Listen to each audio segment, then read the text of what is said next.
Assalamualaikum warahmatullahi wabarakatuh. Selamat sore kepada Ibu Retno. Sebelumnya saya ucapkan terima kasih atas ketersediaan waktu Ibu untuk melonggarkan waktunya pada kesempatan hari ini untuk saya wawancara dalam rangka tugas PLP saya yang diberikan oleh kampus. Sebelumnya perkenalkan, nama saya Diandra Skar Ayu. Saya berkuliah di Fakultas Keguruan dan Ilmu Pendidikan kampus UHAMKA. Sekarang saya sedang semester 4 menuju semester 5. Saya dari Prodi BK. Jadi adapun tujuan dari pelaksanaan PLP ini yaitu untuk pengenalan lingkungan pendidikan. Jadi PLP sendiri ini adalah pengenalan lingkungan pendidikan. Gitu. Jadi ini seperti magang yang tujuannya untuk mengenal lingkungan sekolah, sehingga nanti ketika menjadi guru di sekolah sudah mengenal medan atau lingkungan sekolah tersebut. Gitu, Bu. Sebelumnya mungkin Ibu bisa perkenalan terlebih dahulu secara singkat saja. Bertugas sebagai kurikulum pada sekolah PKPPS Minhajur Rosidin cabang Tangerang. Oke, baik. Terima kasih Bu atas kesempatannya. Mungkin untuk mempersingkat waktu, langsung saja saya mulai masuk ke pertanyaan pertama. Jadi, pertama yang ingin saya tanyakan, adapun kultur sekolah di sekolah PKPPS ini dimulai dari nilai, kemudian norma, dan juga budaya yang berusaha diterapkan di sekolah ini, contohnya seperti apa sih Bu, dan bagaimana pelaksanaan penerapan kultur di PKPPS ini? Untuk poin pertama dari kultur penilaian terhadap peserta didik, kami memberlakukan penilaian harian, kemudian ada ulangan, penilaian ulangan harian juga, kemudian ada yang namanya penilaian tengah semester dan penilaian akhir semester. Sama tentunya dengan sekolah-sekolah formal lain, bahwa tidak hanya penilaian dalam bentuk kompetensi pedagogik, tapi mereka juga harus ada penilaian sikap dan penilaian keterampilan. Penilaian keterampilan misalnya seperti praktek, misalnya kemudian ada proyek, dan lain-lain. Baik. Untuk pertanyaan selanjutnya, kemudian struktur dan tata kerja di sekolah PKPPS ini seperti apa, Bu? Apakah sama dengan sekolah pada umumnya atau mungkin ada perbedaan? Dan bagaimana strukturnya? Baik, untuk struktur organisasi sama dengan sekolah-sekolah lain, ada kepala sekolah, kemudian wakilnya juga ada 3 gitu ya, wakil bidang kurikulum, kemudian kesiswaan, dan lalu kemudian mungkin yang membedakan kami dari sekolah-sekolah formal yang umum, di sekolah kami mempunyai 3 kurikulum. Satu kurikulum standar Dignas, di sana pembelajaran umum, lalu kemudian ada kurikulum tahfiz, dan kemudian yang ketiga kurikulum PPG. Yang dimaksud dengan PPG, program pembelajaran agama, misalnya pembelajaran tilawati yang sesuai dengan kemampuannya. Tilawati yang kemudian GP1 yang kami menyebutnya seperti itu, dan lain-lain. Oke, untuk selanjutnya, adapun implementasi dari aturan dan juga tata tertib di sekolah ini apakah berjalan dengan baik, sesuai dengan SOP dan sudah tertib, ataukah mungkin ada beberapa kendala dan masalah yang biasa terjadi dalam penerapannya? Untuk implementasi di lapangan tentu semuanya sudah dibuat regulasi, tata cara, aturan, dan ketika di lapangan tentu ada saja yang keluar dari track, walau kemudian kami meluruskannya kembali karena atau seiring berjalannya waktu kami selalu mengevaluasi kira-kira memang apakah ini bisa dilanjutkan atau memang harus dipospon begitu. Namun tentu semuanya sih berharap bahwa SOP tetap harus dilaksanakan gitu ya. Kalau apa namanya dari sisi pelaksanaan pembelajaran ya itu tadi misalnya gurunya harus melakukan apa dan misalnya kemudian apakah tidak sesuai dengan itu maka akan diingatkan karena setiap hari kami selalu melakukan evaluasi apakah hari ini ada kejadian apa dan apa begitu dan kami kemudian mencatatkannya kemudian direkap seperti itu. Sementara untuk anak-anak sendiri gitu, anak-anak kan dalam masa proses berperilaku. Ya ada yang memang pada dasarnya sudah mempunyai karakter yang baik gitu ya, atau mungkin sedang menuju ke arah perbaikan, ya macam-macam. Adapun kalau seandainya memang ini terjadi pada anak-anak, tentu kita berkoordinasi dengan guru konseling. Nanti setelah itu dari konseling melalui beberapa tahapan, apakah memang harus dilanjutkan ke arah yang lebih serius atau tidak gitu. Selama masih dalam koridor yang wajar, mungkin 2 atau 3 kali langkah yang dilakukan oleh guru BK mungkin sudah bisa menyelesaikan. Namun bila tidak, biasanya kami akan melangkah ke jenjang yang lebih tinggi gitu, berurusan dengan wakil kesiswaan dan lain-lain seperti itu. Oke, baik.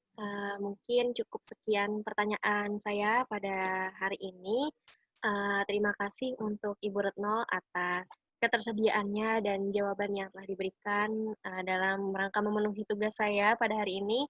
Sebelumnya juga saya ucapkan permohonan maaf saya yang sebesar-besarnya karena telah mengganggu dan mengganggu kegiatan dan aktivitas Ibu pada hari ini. Saya ucapkan terima kasih sekali lagi. Alhamdulillah jazakillahu khairan. Mungkin saya cukupkan sampai sini. Assalamualaikum Ya. warahmatullahi wabarakatuh. Waalaikumsalam warahmatullahi wabarakatuh. Assalamualaikum warahmatullahi wabarakatuh. Waalaikumsalam warahmatullahi wabarakatuh. Selamat sore Lulu. Jadi pada kesempatan hari ini saya Selamat sore juga Mbak. Lulu ingin mewawancarai Lulu dalam rangka tugas saya di kampus yaitu untuk PLP namanya. Jadi PLP ini adalah pengenalan lingkungan pendidikan.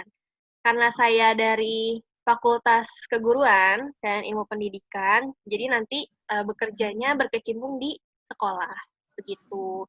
Sehingga kalau misalnya ada PLP, tujuannya itu untuk mengenal bagaimana sih lingkungan di sekolah itu seperti apa. Jadi nanti ketika sudah menjadi guru beneran, bisa praktek sesuai dengan yang seharusnya ada di lingkungan sekolah gitu. Sebelumnya mungkin Lulu bisa memperkenalkan diri dulu, dari nama, kemudian sekarang kelas berapa, sekolahnya di mana?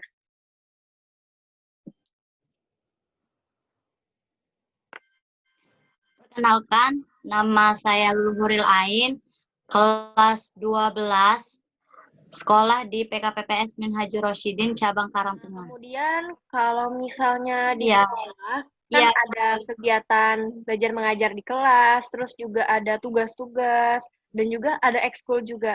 Nah, menurut Lulu, kegiatan di kelas itu apakah berjalan efektif atau menurut Lulu belajarnya itu kurang menyenangkan sehingga pembelajaran di kelas itu kurang bisa dipahami. Terus kalau misalnya tugas-tugas itu biasanya memberatkan Lulu nggak sih dan juga teman-teman Kemudian kalau misalnya ekskul, apakah ekskulnya menyenangkan dan bermanfaat atau menurut Lulu biasa aja ya ekskulnya gitu? Kalau menurut Lulu gimana?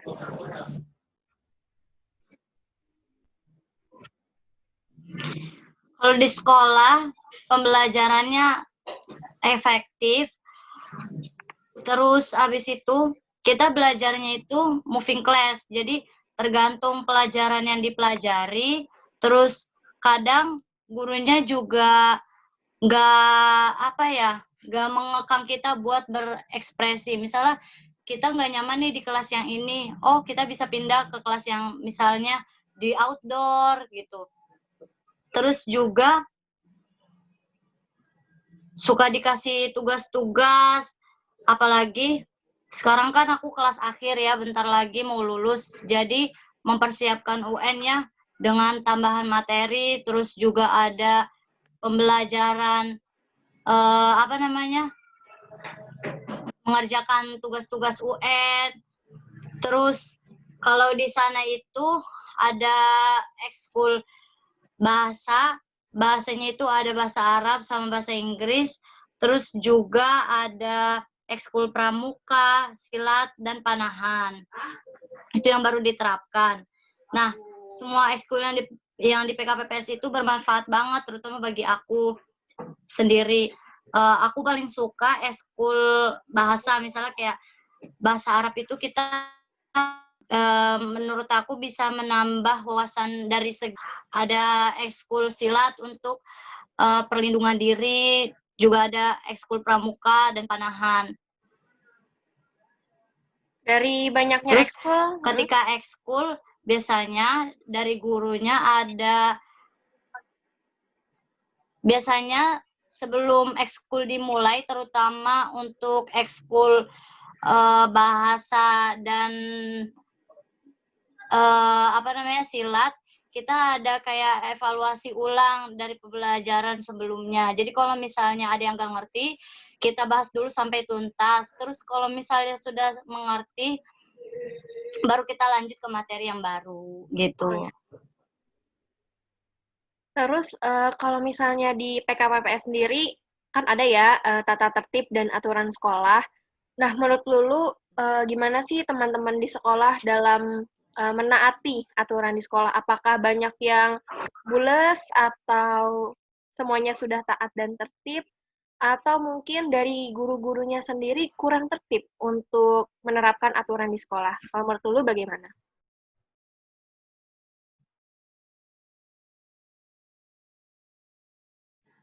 Kalau menurut aku ada beberapa teman yang memang mungkin sudah jadi kebiasaannya ya untuk terlambat atau pola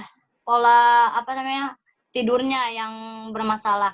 Jadi kalau menurut aku sendiri itu tata tertibnya udah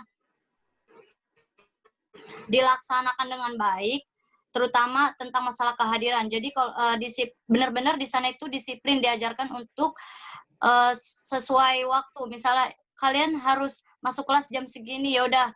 Jadi otomatis anak-anak itu udah mulai masuk kelasnya masing-masing, jadi udah tahu semua. Apalagi yang untuk anak kelas SD biasanya mereka kan perlu bimbingan, tapi sekarang sudah tidak. Terus juga misalnya telat masuk kelas atau telat masuk sekolah, ada kafaroh atau hukumannya. Misalnya entah itu nulis istighfar atau membersihkan kamar mandi atau membersihkan lingkungan sekitar dan sebagainya. Kalau di PKPPS juga ada kedisiplinan dalam berpakaian dan kerapihan. Jadi kalau misalnya ada yang untuk dilihat, misalnya dia berpakaiannya kurang rapi atau gimana, nanti sama pamongnya itu ada yang namanya cukur rambut dadakan, itu bagi yang laki-laki yang rambutnya panjang. Mungkin pertanyaan dari aku cukup segitu Mbak. dulu. Mungkin pertanyaan-pertanyaan dari aku cukup segitu dulu. Kurang lebih sudah semua pertanyaan aku sampaikan. Karena berhubung waktunya juga dibatasi, jadi pertanyaanku cukup tadi aja gitu. Jazakillahu khairan. Assalamualaikum warahmatullahi wabarakatuh.